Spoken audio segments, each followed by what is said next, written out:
Hey there. So, are you one of those people who's absolutely brilliant at what you do, your craft, your service, but when it comes to marketing, it just feels like this giant, overwhelming mess? Well, if that's you, you're in the right place. We're going to break down how you can get out of that rut and start getting some real, predictable growth.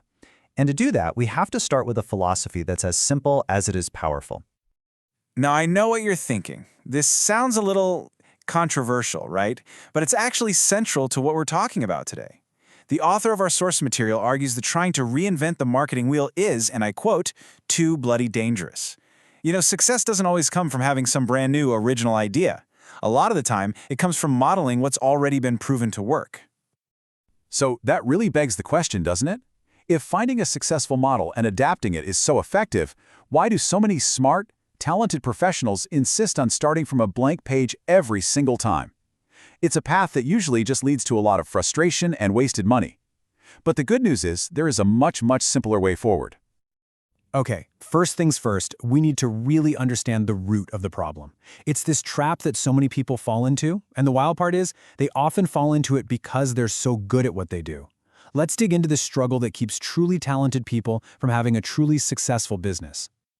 This idea, which was really made famous by Michael Gerber, is called the technician's trap. And it goes like this. A great technician, a plumber, a web designer, whoever, thinks, hey, I'm great at this, I should start my own business. But what they quickly find out is that being good at the technical work has almost nothing to do with being good at building a business that works for you instead of the other way around.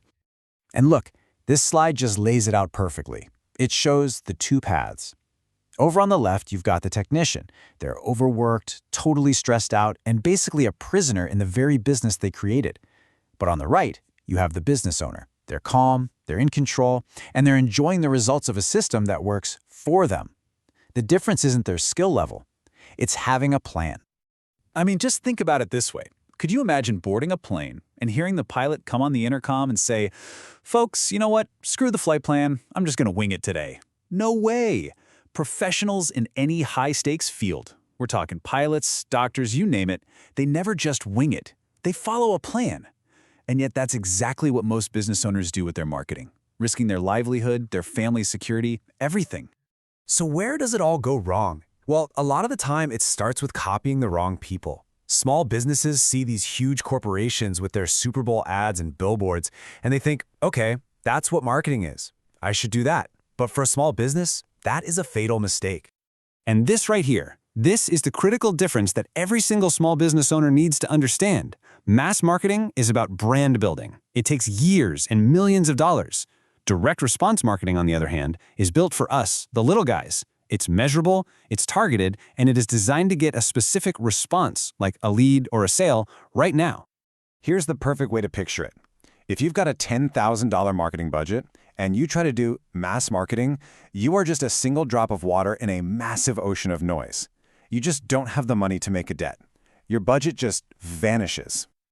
Okay, enough about the problems, right? Let's get to the good stuff. Let's talk about the solution, the one-page marketing plan. This is where we make the pivot from chaos and guesswork to a simple, elegant system that creates predictable growth. And here's the best part. You do not need to be some kind of marketing genius to use this. Our source material calls it an implementation breakthrough, and that's exactly what it is. It takes all these powerful, proven direct response ideas and makes them unbelievably accessible by putting the whole thing on one single actionable page.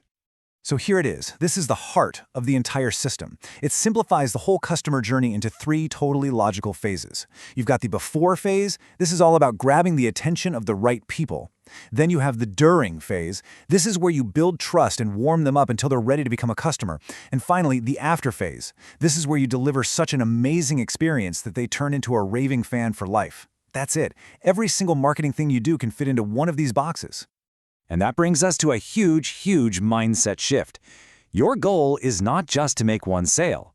The real prize, the key to unlocking serious growth, is building a tribe of loyal, repeat customers who go out and tell everyone about you.